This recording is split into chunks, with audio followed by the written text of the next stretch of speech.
कैसे हैं आप सब।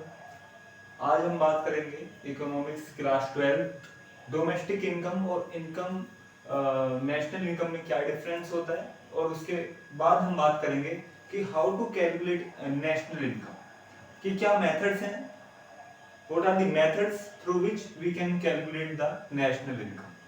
तो देखिए, नेशनल इनकम से पहले हम बात करते हैं यहाँ पे डोमेस्टिक इनकम क्या होती है और नेशनल इनकम क्या होती है। देखिए, जैसे कि आपको नाम से ही पता चल रहा है, डोमेस्टिक इनकम का मतलब होता है कि जो भी इनकम आपका डोमेस्टिक लेवल पे कमाई गई। अभी डोमेस्टिक, वैसे तो आपका डोमेस्टिक का मतलब घरेलू, घरों से रिलेटेड होता है, लेकिन अगर हमसे आपका कंट्री के लेवल पे देखें तो डोमेस्टिक का मतलब होता है कि जो भी आपका सोर्सेज हैं हमारे देश के, जो भी हमारे एक तरह से हमारे सरकार के अंडर जो भी आपका पॉलिटिकल, जो भी आपका बाउंड्री है वो, जो भी एयर बाउंड्री है वो, जो भी सी लेवल बाउंड्री है वो सब, और उसके बावजूद भी जो भी आपका डोमेस्टिक टेरिटरी में आता है हमारी गवर्नमेंट के या इंडियन गवर्नमेंट के, तो वो डोमेस्टिक टेरिटरी में आता है। तो किसी भी देश की डोमेस्टिक टेरिटरी और पॉलिटिकल टेरिटरी में डिफरेंस होता है। पॉलिटिकल टेरिटरी वो जिसपे आपका अधिकार है, जो आपको दिखाई दे रही है एक आपका, लेकिन उसके अलावा जो भी नॉटिकल माइल्स, जो भी आपका नॉटिकल माइल्स, जो समुद्री तटीय आपका जो क्षेत्र है, जितना भी आपका सी कोस्ट से समुद्र के तक जितना भी 200 नॉटिकल माइल्स है, जितने भी आपका एक पर्टिकुलर डिस्टेंस है जहां पर हमारा अधिकार है, समुद्र के जितने पार्ट पर हमारा अधिकार है, उसके सोर्सेज पर हमारी गवर्नमेंट का अधिकार है, तो वो सब हमारे डोमेस्टिक टेरिटरी में आएगा। उसके अलावा जैसे हमारे शिप्स हैं, पानी के जहाज हैं, हमारे एयर प्लेन्स हैं, जो आपका हमारी कंट्री से किसी दूसरी कंट्री में जाते हैं, तो वो सब हमारे डोमेस्टिक टेरिटरी का पार्ट है। वहां पे जो भी इनकम उसके अंदर आपका अर्न की जाती है वो आपका डोमेस्टिक इनकम में आती है। उसके अलावा आपका जितने भी आप देखिए, चाहे आप इंडिया में देखिए चाहे इंडिया से बाहर, जहां पे भी आपका कहीं पे भी कोई भी ऑफिसेज होते हैं, जहां पे भी आपका सरकार के द्वारा एम्बेसडर नियुक्त किए जाते हैं, जहां पे भी आपका हमारे इंडियन एम्बेसीज हैं। अभी एम्बेसीज क्या होती हैं? जो भी आपका एक तरह से सिटीजनशिप या जो भी आपका हमारे भारतीयों को दूसरे देशों में रहने में आसानी हो, वो सब चीजें। मान लीजिए किसी का जो आपका जो वीजा है जो भी बनवाया था वो टाइम कंप्लीट हो गया है, और वहां की सरकार उसे आपके जेल में डाल सकती है गैर कानूनी समझकर, तो वहां पे उनकी हेल्प कौन करेगी? हमारी इंडियन एम्बेसी। तो इंडियन एम्बेसीज जो होती हैं वो आपका और अदर कंट्रीज में भी होती हैं, जहां पे आपका वो सब अपनी डिटेल दे सकते हैं। इंडियन जो भी इंडियंस आपका दूसरी कंट्रीज में रह रहे हैं, वहां पर जॉब कर रहे हैं, काम कर रहे हैं, तो हमारी इंडियन एम्बेसीज उनकी मदद करती है।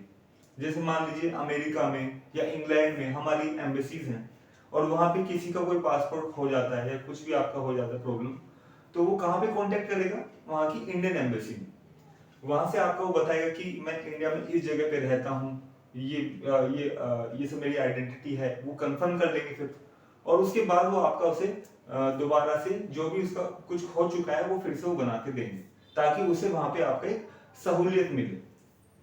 तो देखिए, तो मैंने जैसे आपको बताया कि जो भी पैसा, जो भी मनी आपका एक डोमेस्टिक टेरिटरी के अंदर अर्न किया जाता है, तो वो आपका डोमेस्टिक इनकम में आता है। और नेशनल इनकम में क्या आता है? तो ऐसा जरूरी नहीं है नेशनल इनकम में कि वो आपका डोमेस्टिक टेरिटरी के अंदर ही कमाया गया हो। तो डोमेस्टिक टेरिटरी के अंदर भी हो सकता है, डोमेस्टिक टेरिटरी के बाहर भी हो सकता है। तो देखिए, जैसे यहाँ पे डेफिनेशन लिखी हुई है, domestic income it refers to the sum total of all the factor incomes earned in the domestic territory of an economy. It does not matter whether the income has been earned by resident or a non resident. कि आपका अपनी domestic territory के अंदर जो भी income कमाई गई, चाहे वो एक रेजिडेंट हो, भारतीय रेजिडेंट, चाहे वो एक नॉर्मल रेजिडेंट हो, चाहे एक नॉर्मल रेजिडेंट हो ना हो। तो मान लीजिए आपका डोमेस्टिक टेरिटरी है, आपका हमारी इंडिया की एम्बेसी है आपकी, और वो आपका अमेरिका में आपका जो हमारी इंडियन एम्बेसी है वहां पे कोई फॉरेनर काम कर रहे हैं, लेकिन वो हमारी टेरिटरी के अंदर पैसा अर्न किया जा रहा है, तो वो आपका डोमेस्टिक टेरिटरी के अंदर आता है। भले ही वो आपको कोई अंग्रेज उसे कमा रहा है पैसे को, भले ही वो हमारी इंडिया में वो पैसा नहीं आ रहा है, भले वो उसे अपने घर ले जा रहा है, इंग्लैंड में आपका अगर रहने वाला है तो इंग्लैंड में वो आपका अपने उस पे अपनी फैमिली पे अपने ऊपर खर्च कर रहा है, लेकिन फिर भी वो आपका डोमेस्टिक इनकम में आता है। तो यहाँ पे ये जरूरी नहीं है कि वो आपका एक रेजिडेंट हो या एक नॉन रेजिडेंट हो। तो डोमेस्टिक टेरिटरी के अंदर जो भी आपका लोग काम कर रहे होते हैं तो वो आपका जितना भी मनी अर्न होता है वहां पे वो डोमेस्टिक इनकम का पार्ट होता है। जबकि नेशनल इनकम में क्या होता है, national income refers to the sum total of all the factor incomes. सबसे पहले फैक्टर इनकम्स क्या है, लैंड, लेबर, कैपिटल, एंटरप्रेन्योरशिप। ये मैंने आपको पिछली वीडियो में बताया था जब मैं 11th क्लास का आपको पढ़ा रहा था कि जहां पे आपका लैंड, लेबर, कैपिटल, एंटरप्रेन्योरशिप, इससे जो भी आपका पैसा बनने वाला है, जैसे लैंड से रेंट मिलता है, लेबर से आपका उसे सैलरी मिलेगी, कैपिटल से आपका इंटरेस्ट बनेगा और एंटरप्रेन्योरशिप से उसे प्रॉफिट मिलेगा।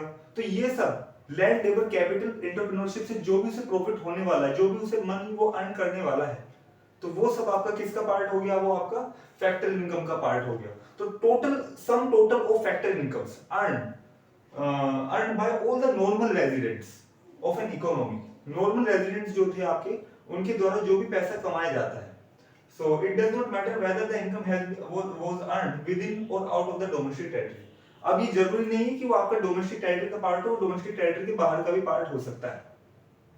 मान लीजिए आपने अपनी कोई जमीन बाहर किसी देश में खरीदी और अब उसे आप एक तरह से एक एसेट के रूप में देख रहे हो, मतलब कि आपने उसे रेंट पे दे दिया वहां पे और वहां से आप पैसा अर्न कर रहे हैं, तो वो एक तरह से आपका फिक्स्ड एसेट हो गया, क्योंकि वहां से आपका मनी जनरेट हो रहा है। तो इसका मतलब क्या है कि वो आपका नेशनल इनकम में आएगा, वो आपका डोमेस्टिक इनकम नहीं है, वो आपका नेशनल इनकम है, क्योंकि वहां पे पहले आपने उसे खरीदा और अब वहां से आपका पैसा आप कमा रहे हो। तो जमीन तो इंग्लैंड की थी या अमेरिका की थी, जो भी फॉरेन कंट्री में आपने खरीदी जमीन, और अब उसे आप पैसा कमा रहे हो। तो नेशनल इनकम में जरूरी नहीं होता कि वहां पे आपका वो डोमेस्टिक टेरिटरी का पार्ट हो या ना हो, लेकिन जो इनकम कमाई जाती है वो नेशनल इनकम के अंडर आती है। तो ये आपको आशा करता हूं आपको डिफरेंस समझ में आया होगा डोमेस्टिक और नेशनल इनकम की। डोमेस्टिक जो डोमेस्टिक टेरिटरी के अंदर कमाई जाए, लेकिन ये जरूरी नहीं है कि वो रेजिडेंट हो, नॉर्मल रेजिडेंट हो या नॉन रेजिडेंट ना हो। जबकि नेशनल इनकम में क्या होता है कि वो नॉर्मल रेजिडेंट ही होना चाहिए, वो नॉर्मल रेजिडेंट हो, लेकिन उसमें ये जरूरी नहीं है कि वो डोमेस्टिक टेरिटरी का पार्ट हो। तो ये दोनों के बीच का डिफरेंस है। उसके बाद यहाँ पे अब हम बात करते हैं methods of calculate national income. अब हम नेशनल इनकम कैसे आपको कैलकुलेट कर सकते हैं। तो देखिए, नेशनल इनकम को कैलकुलेट करने के लिए हमें पहले कुछ टर्म्स पता होने चाहिए। जैसे एक होती है डोमेस्टिक इनकम, मैं आपको बता चुका हूँ। फिर डोमेस्टिक इनकम से हम नेशनल इनकम कैसे निकालते हैं। तो देखिए, जैसे डोमेस्टिक इनकम में आपका हम डोमेस्टिक टेरिटरी की बात करते हैं, लेकिन मैंने आपको बताया कि डोमेस्टिक टेरिटरी में नॉन रेजिडेंट भी होते हैं, जो पैसा वो विदेशों में लेकर जाएंगे तो वो पैसा वहां पे माइनस कर दिया जाता है।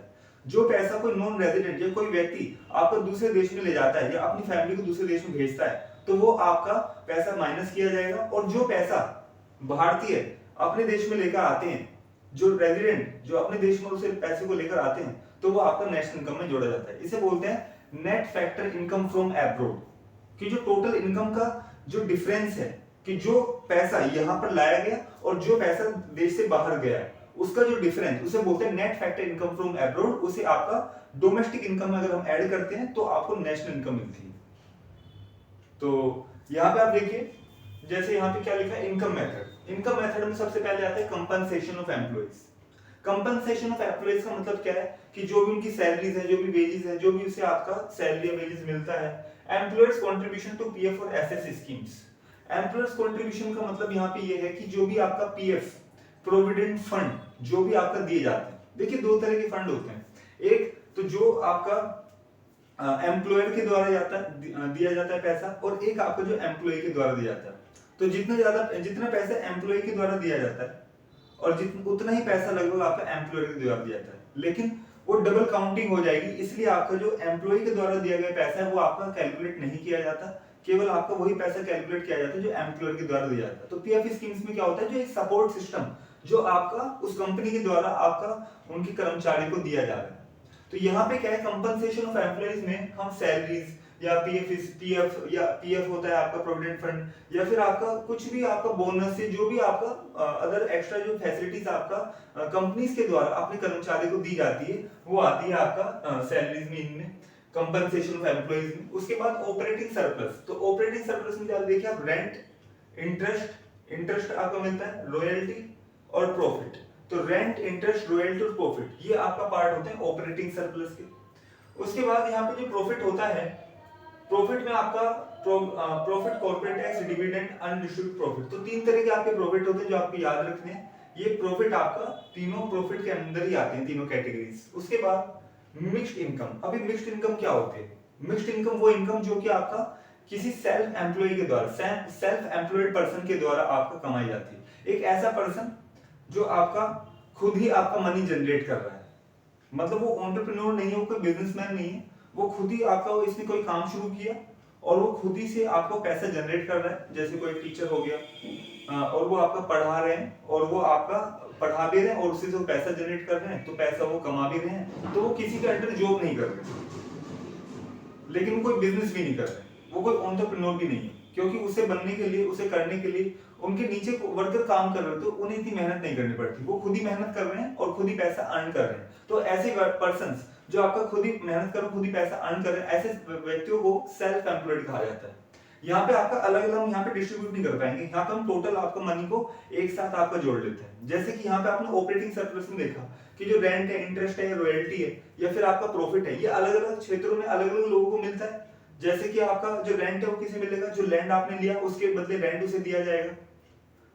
उसके अलावा आपको यहाँ पे इंटरेस्ट किसे मिलेगा? इंटरेस्ट आपका जो भी कैपिटल आपने लिया, चाहे आपने उधार लिया, तो अब आपको उसके बदले जो इंटरेस्ट वहां पे दिया जाएगा। रॉयल्टी, रॉयल्टी आपका जो होती है, जो भी आप कई बार क्या कहते हैं, आपका हम दूसरे से कोई चीज आपका जब लेते हैं, तो या आप कोई सॉन्ग कंपोज कर रहे हो, कुछ भी आप बना रहे हो और मान लीजिए पुराना सॉन्ग है, उसी का आप फिर से न्यू वर्जन आप निकालते हो, तो वहां पे आपको पहले कोई क्लेम ना वो कर दें, तो पहले आप उनसे रॉयल्टी लेते हो, तो उसके बदले कुछ चार्जेस उन्हें देने पड़ते हैं, तो वो रॉयल्टी है। उसके अलावा प्रॉफिट, प्रॉफिट क्या है आपका कि जो भी आपका एंटरप्रेन्योरशिप, जो भी आपकी स्किल्स हैं, जो भी आपने सीखी, जो भी आपने पढ़ा, उसके बदले आपको जो प्रॉफिट मिलने वाला है, तो जितना ज्यादा आपने अपनी स्किल्स पर काम किया होगा उतना ज्यादा आपको प्रॉफिट मिलेगा। तो यहाँ पे प्रॉफिट का मतलब ये है। अभी प्रॉफिट, तीन तरह के प्रॉफिट होते हैं आपके, profit, corporate tax, dividend, undistributed profit. अब उसके बाद हम बात करते हैं यहाँ पे कि अगर आप इन तीनों को ऐड कर देते हैं तो यहाँ पे हमें क्या मिलता है? NDP at factor cost. NDP at factor cost का मतलब क्या है? डोमेस्टिक इनकम आपको मिलती है।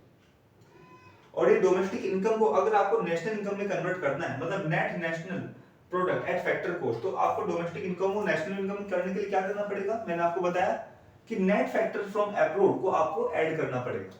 तो आप क्या फाइंड आउट कर सकते हैं? यहाँ पे नेशनल इनकम फाइंड आउट कर सकते हैं। आशा करते हैं आपको समझ में आया होगा। Thank you.